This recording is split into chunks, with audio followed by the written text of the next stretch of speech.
thanks to everyone from Crystal Ship. It's been really fun, and really thanks to the artists to ask people like to kind of address James Ensor is a pretty it's a pretty weird vibe to kind of put out there. And all the artists like were just amazing that they really went for it and they dug in pretty deep. And just going around seeing the new murals in the city, it seems like really like it's like this weird radical joy and just oddity kind of spread throughout. It's really very colorful and slightly subversive. I think I'm really here to tell you why I love James Ensor. It's an old pathology for me, but because I'm an art critic, I can't say it that way. So what I'm going to have to do is I'm going to try to explain to you why James Ensor is important. It's just a stupid thing we do. But it's a long story. I'll do it as quickly as I can. We're going to have to peel back a lot of layers and go back a bunch of centuries, back to the Dark Ages, in fact. So when I was little, I had high hopes. You could say I was a young man of great expectations. And I don't know if any of you here have ever went through that stage in life where you actually had delusions that you might change the world. Well, I kind of did. And I thought, but of course my idea of the world was a little off. And it was the art world. And I did all right.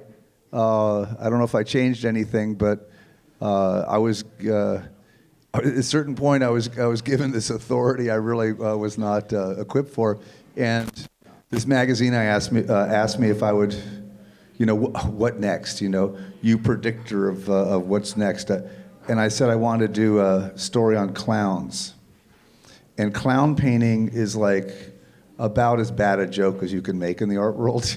It's like, oh my God, clown paintings. Well, it turns out all these artists have done clown things, so. I'm going to start with clowns, and then we're going to get to James Ensor and all sorts of stuff. Now, I advance this by doing what here? I'll figure that out. Yeah. Okay, so that wasn't me up there, even though I was trying to make it personal. It's a great Bruce Davidson photo. Bruce Davidson's really famous for like civil rights photography in the 50s, like Martin Luther King and stuff, but also these really great kind of vernacular series on gangs in Brooklyn and stuff like that. And it's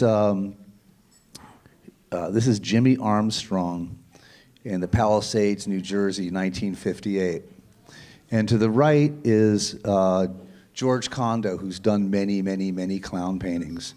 And if the other one's Jimmy Armstrong, this is Skinny Jim. And I do like clowns that smoke. I'm going to show you just some clown art. Sorry, it's just going to... The thing is when I started doing this before this movie, but clowns were like, I was talking to artists who were like, oh yeah, I've made a clown painting. And it was like no one was doing it because they loved clowns. Everyone was doing it because they couldn't stand clowns, that they gave them nightmares, that they were traumatized by them as a kid. And the whole point of where we're going to go with the clowns is that they were like an atavistic regression. They were something left over and taken out of context. The circus was something that kind of roots go back to what James Ensor is painting. So this is Bobcat Goldthwait. This is Shakes the Clown, a great, really subversive, really hilarious movie. It's like one of John Waters' favorite movies. It's about this alcoholic clown who, amongst, he terrorizes kids at their kids' parties because he's such a drunk. He likes to go out and beat up mimes. It's so it was kind of like closer to that idea. And then of course we have Krusty the Clown. So I mean the thing is like if you grew up like in the 50s, there was like Bozo the Clown or Ronald McDonald. The clown was like this really manic, happy thing, and it just kept getting darker. So by the time it's hitting the public imagination our way, this is a great clown. His clown name was Patches the Clown. But this is John Wayne Gacy, who's one of the most notorious serial killers in the United States history, who was a clown, and he murdered a lot of young men, shall we say. They kept, it's like when he got caught, they were digging for weeks still finding bodies. And the thing is clowns are kind of like, they go back through all these things. It's the trickster, it's the, the village idiot, in this case for these two for sure. But the Poirot, the Harlequin, and really the jester was, the clown was like the only person who could speak truth to power in a very hierarchical time, and the only way they could speak truth was by being absurd, because truth was absurd. But clowns can be really malevolent. And I just want to, Boris Johnson, he totally played the clown. That was his thing. I mean, we got Brits in the room, right? Look at him. And well, I'm not even going to talk about Trump. I'll get Tourette syndrome. Oh, but I should say, that's an Eric Fischl painting, not for nothing. That's a really famous artist who made that Donald Trump as a clown. Okay, so this was the fruits of it. I did this big, and nice thing about Art Forum is it's all archived and cataloged, because I couldn't even remember it, but I could find this thing, and so we got to do all these clowns, right? And I think that's a Cindy Sherman, and if I've done my slides right, I got another Cindy Sherman. And Cindy's like been one of the most successful artists. She changed photography enough that when she's of that generation where people start collecting photography at the same expense rate and value rate as a painter, And she's part of the pictures generation. And she's so successful in everything.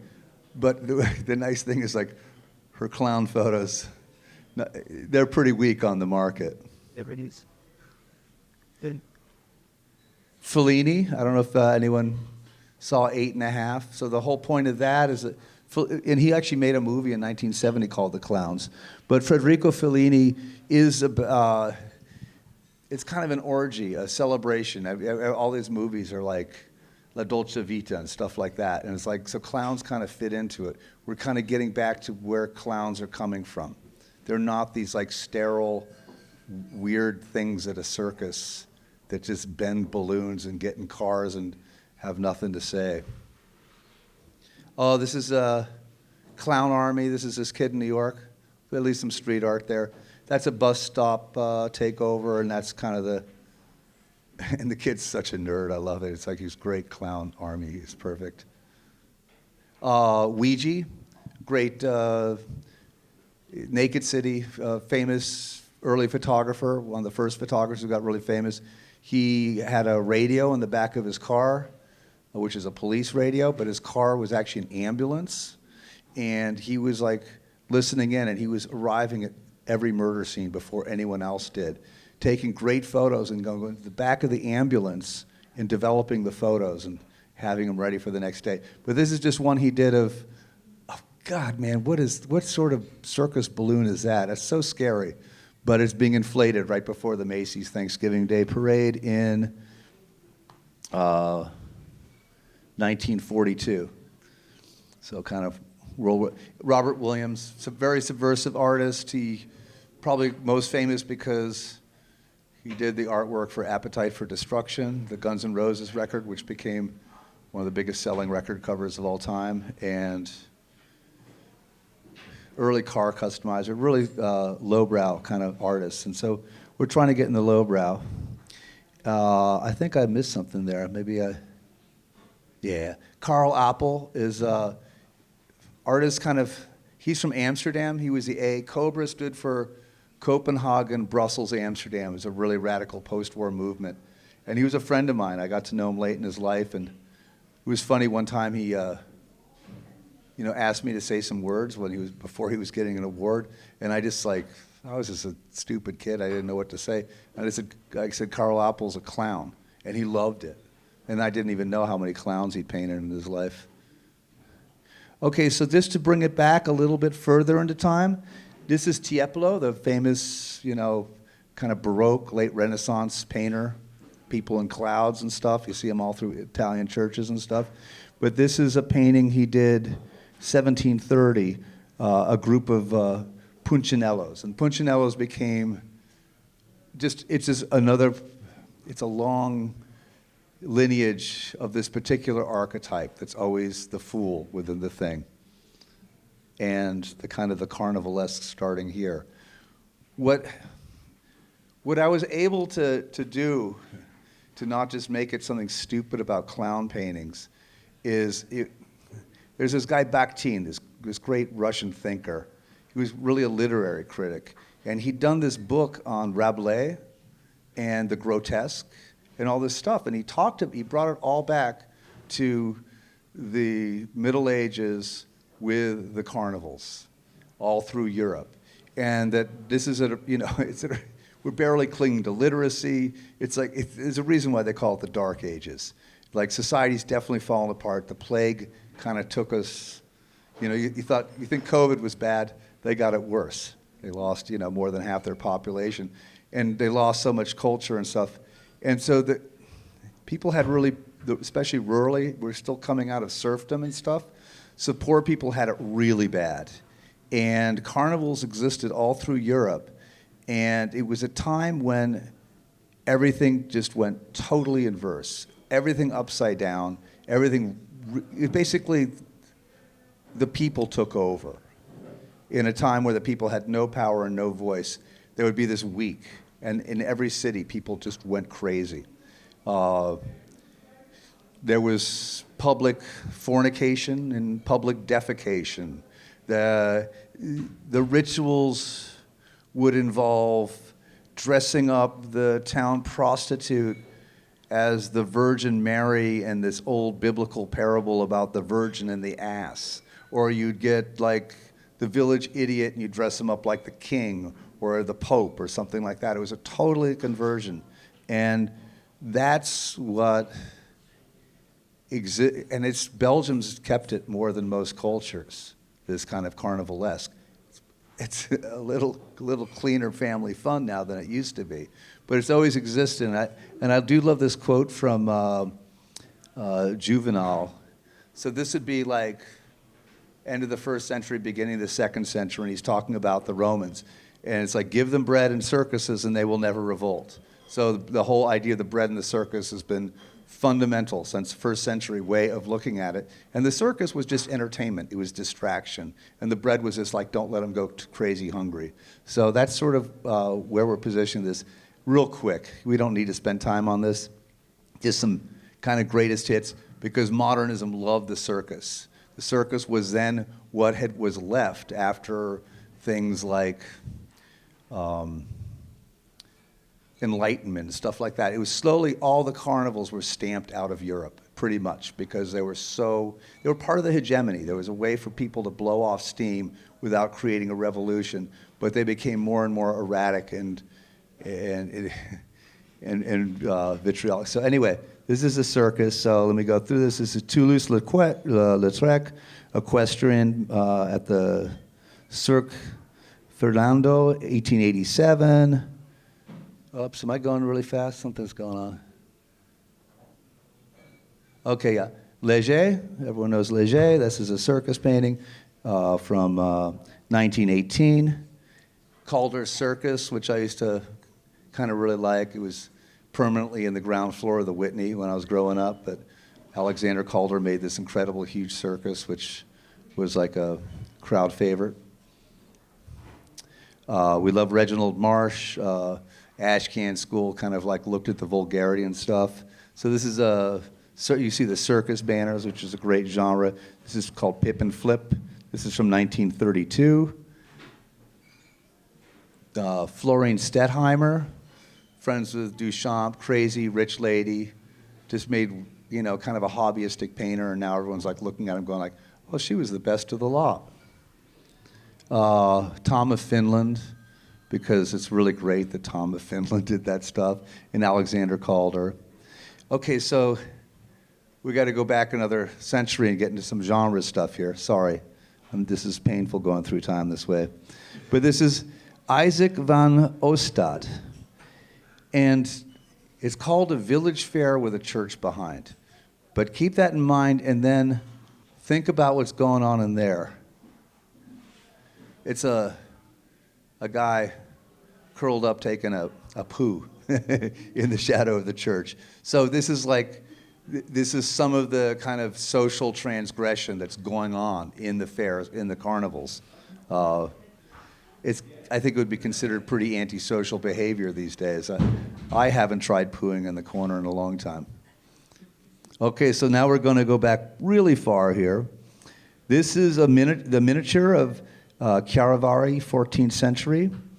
And I love this one from 1500, Jacob Cornelius van Ostend. I can't believe I'm coming here and butchering. Sorry, Americans are really bad at foreign languages, so sorry to butcher the names. Called The Laughing Fool. And that's sort of where we're getting closer to the grotesque, closer to the something hysterical and radical, and and it's kind of radical joy is what we're really talking about, which is deeply subversive. This is a really early one. Oh no, it's not that. Oh yeah, hold on, where is it? Yeah, this is a Schembert Carnival book, 1540. So in a way, we're looking at things that are contemporaneous. This is not like a reimagining of the carnival. This is the kind of thing. And this book is really popular because the fashion industry's loved it for years because it has all these great characters. So this is like every famous, fashion designer, this is their lookbook inspiration stuff to look at this stuff, the figures from it. All right. Okay. Oh, good. This works. All of them are JPEGs, but this one was a web page. But so if we didn't have internet here, it wouldn't show up. So I'm glad it came up. It's not the greatest piece, but it's good. It's the Feast of Fools, 1559. Okay, so this is sort of like the common ground that everyone who begins to understand what the carnivalesque is. Bruegel was there, he saw it, and he brought it to people in a way that's still beloved. His visual language, both Bruegels, the elder and the younger. And this is a really important one for what we're talking about because this is the fight between Carnival and Lent, which is really kind of when the carnival happens. It's sort of like, it's the frenzy, I guess, right after you've done your starvations or whatever you're supposed to do for God. And if you look at it, it's kind of great because, as far as I can tell, the carnival's winning. There's some kind of stuff in here, like some very somber little processions, but he gets all that kind of erratic party behavior in this great tribute he does to what the carnival was. And then it becomes a genre, and a pretty lame one. And it's really at the time the carnivals disappear. And it's this is a big school. I can't even remember the name of the genre. This is Johannes Lingelbach, and this is some of his paintings, Carnival in Rome. And so you can see it's keeping the spirit, but it's already got that weird nostalgia. And so many things are driven that way. Like we get Romanticism and a lot of those things kind of coming towards the Industrial Revolution because as we're losing wilderness, we're starting to fetishize it, right? Like Caspar David Friedrich wasn't looking at the rugged nature. He was trying to remember its glory before it all got tamed by humanity. Same thing with this stuff. Okay, I think I probably skipped some, but I'm going to show you a couple James Ensor works now and try to remember some things to say about him. Yeah, so this is the one I fell in love with as a kid. One of his most famous paintings, the reason I made my parents take me to Belgium. But this is Christ's entry into Brussels in 1889. It's a painting from 1888, so it's like that kind of apocalyptic, messianic kind of, futurist thinking. Like Christ's going to come in, and we're going to be we're a pretty messed up society that he's visiting. I like this one on the left I wanted to share. It's called Scandalized Masks. And I think, it's probably everyone in this town knows more about Ensor than I do. But if I'm not mistaken, it's the first time he uses masks in a work of art.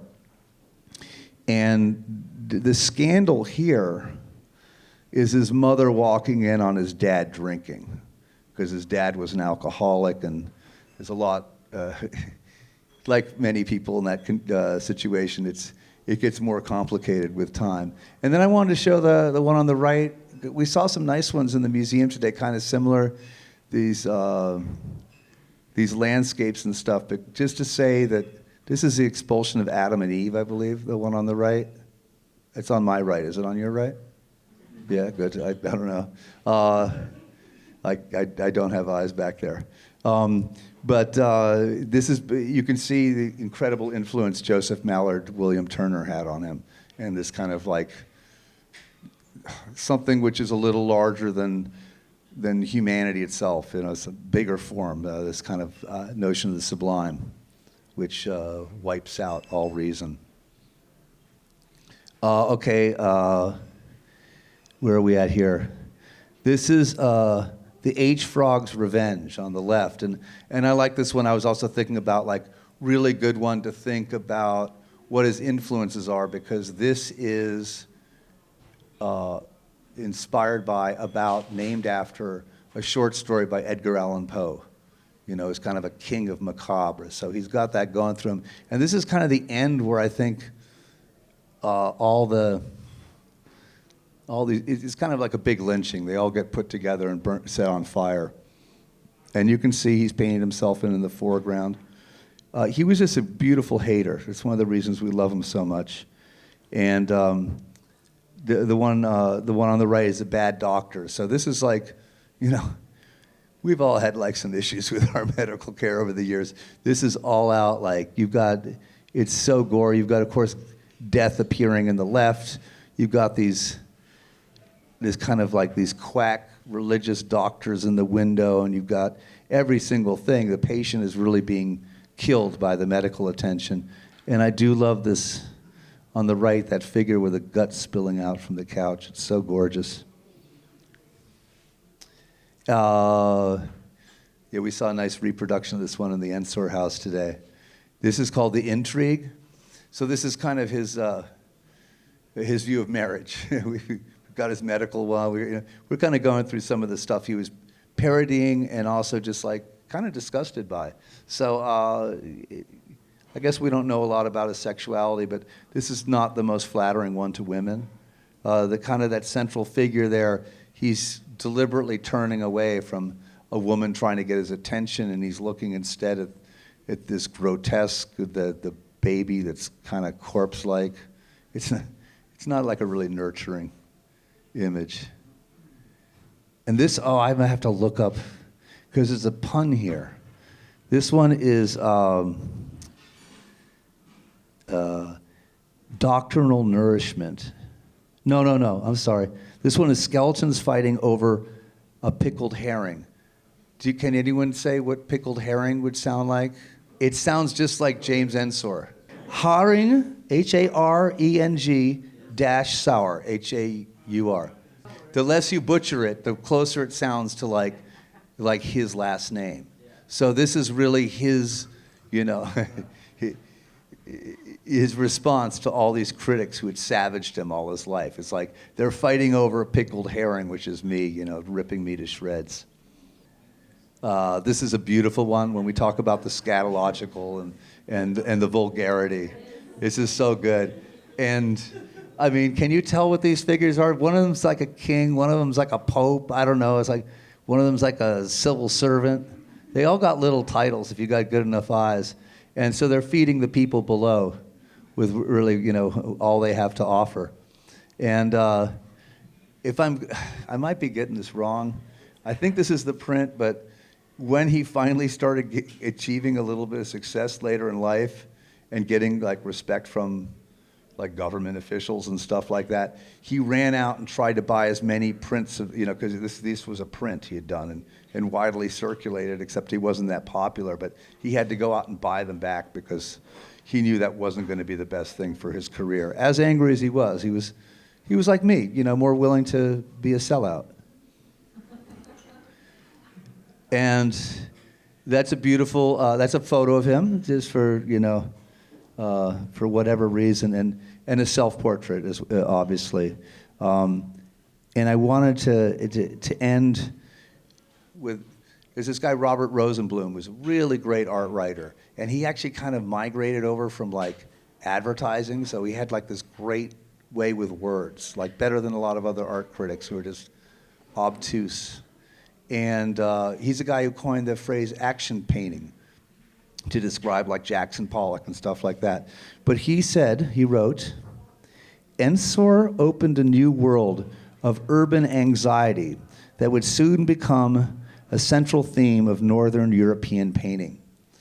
And it is this urban anxiety, and of course this is something that is around the world. I mean, we're also finally at a time now where it's switched. We have more people living in the city than outside of the city for the first time in history.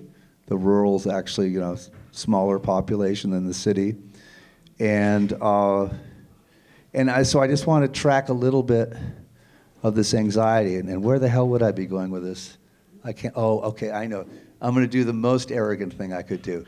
I'm going to come to Belgium, and I'm going to tell you about like public art here in Belgian art, because it's just, I know less than you, so that means I have more to say. And I kind of wanted to do this chronologically, but this was the one that I kind of like. It's also one of the reasons I thought, I'm going to be really good to go talk about Belgian art. And this is, does anyone recognize this? This is Mons Castle, I believe. Yeah? So, and I came across this like totally, like, on a whole other rabbit hole I went down on a whole other different reason. But it's kind of like a story, like in an architectural magazine, about the worst restorations ever, right? Because this is like a 12th century castle, and it looks like it was built like yesterday. So there was so much restoration, we lost the ruins porn, which has always existed in art. The kind of the crumbling Roman villas in the background. It's always been like a big trope in art. It's like a kind of cultural memento mori. So I just thought this one did it so bad, it was kind of like a really good way to start historically, because it's probably one of the more modern things. And then, I don't know, I kept this on my desktop for a long time to kind of remind me about, I'm doing this thing, because Pep Thun, does everyone know this guy? Yeah, so non-Belgians wouldn't. This is like 15th century, I believe, this guy. Yeah, he was a court jester. And obviously this is not a sculpture from the 15th century, it's relatively new. In his hometown, which was Leuven, am I saying that right? Leuve? Okay, so he was such a prankster that he got banished from town. They literally like kicked him out of town, and it broke his heart. And then at the very end of his life, he came back and everyone kind of welcomed him, and it was like a prodigal son returning thing. And now, of course, he's really celebrated as this great prankster, and it's really nice. We don't celebrate our fools enough. Oh, and this is the one. This one got me so obsessed. It's so good. Let me tell you about it. On the right is this guy Guillaume, on the left, Guillaume Giefs, Le Génie de Mal, the genius of evil. And I saw this thing, and it's like, again, it didn't come through art history or anything like that. It was just like the most perverse statues ever made in a church. And it was like, I mean, look how sexy evil is here. And we know it's Lucifer. We've got the chain down there at the bottom, and look at the curve of those wings. It's just like, this is really the bad boy you want to stay away from.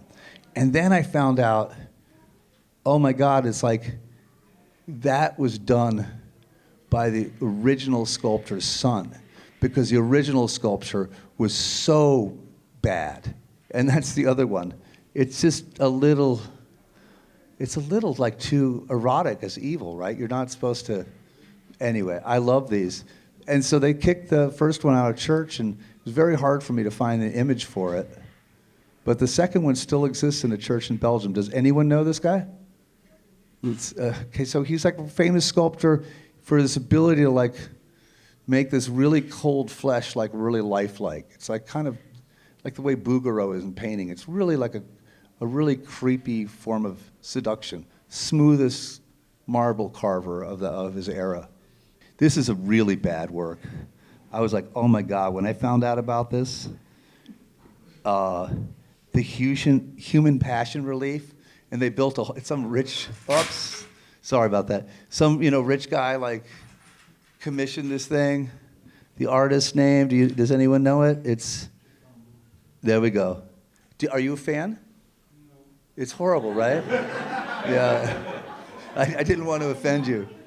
It's like when is it? It's like 1890, and it's right on the park in Brussels, right? Yeah, and it's like, look at that. It's so over the top, and what an orgy! What an orgy of flesh! It's like a 3D Rubens painting or something. And then I thought we could talk a little bit about, when you're talking about public art, we're talking about stuff that is often, unless it's really cool, like a festival like this, it's usually the worst people with the worst taste selecting the worst history. They're monuments to people we either don't know about or we hate, and so it has an interesting lifespan. What are you pointing? Oh yeah.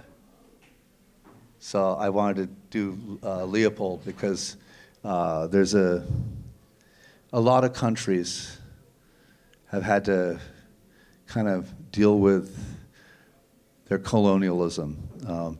Belgium's probably not as far along as some other countries. And so there's been a lot of attacking his sculptures right now for what he did in the Congo, which was many millions of people killed. And then I like this one. This is some knucklehead, like wants to do a selfie, ride in the back of this thing, and he knocks a torch out of this guy's hands. That's how he got found. Then this was like, wow. Like when I saw this, it's like, yeah, it's, bless you for living with us. In New York, we got rid of Tilted Arc. But the thing which I liked about it, because I went on the artist's website, is like this one on the left. That like he literally put like a smooching scene. Like it's on his website as part of the documentation of this piece. And it's like, this girl is like so between a rock and a hard place. It's really, it's kind of perfect that way. And then, of course, I had to do something about just Roa, just to cite him, because street art is not that old. And this artist was, it's kind of the before Banksy thing. Now a lot of people are doing a lot of stuff. Muralism's this huge international movement with people like, every country doing amazing work. But when it started, it was just a bunch of oddballs in different places in the world. And so I found out about him pretty early on. And it was, in towns which none of us would have ever gone to. And it got that out there, and I think it was very much a love letter to the city he was in. And it was there was all this ugly stuff which needed to be torn down in terms of the mindset of development, and he was doing this very much as a call to the kind of inherent beauty of what was there. Okay, so had to do a little birthday shout out here. This is the centennial of surrealism. And it's going to, as the summer goes on and in the fall, there's going to be all these shows, including in Belgium, to celebrate it. So I just thought, do really obvious some Belgian surrealists. And I kind of started, before I went off on this thing, I was going well, that Magritte there is really great. as a kind of like fake monumental public art. And it's called The Copper Handcuffs from 1931. And then just the cliche Magritte, so we know who we're talking about. Paul Delvaux, probably really famous here, relatively more obscure on the global stage, but an important surrealist. And I always, because I don't know, I've been writing about graffiti and stuff for years. I always try to get at least one train in every lecture, so I like this one. It's called Loneliness. And as we're talking about, like, okay, what did he say, Ensor, let loose? And put everyone, was the anxious city. And Paul Delvaux is, I think, a master at it. And guess what? This is a painting called The Anxious City. So I just love that, and that's a Delvaux. And then the big discovery, just to end on this thing, who's coming back that they're going to make a big deal out of, and maybe you know him here, but I've never heard of him, and lots of people haven't. His name is Paul Nouge. Do you know this? Nouge. And he did all of his work. It's about the subversion of images. And I'm just going to show you a couple here. And I think that's it. Yeah, cool. That wasn't too long, right?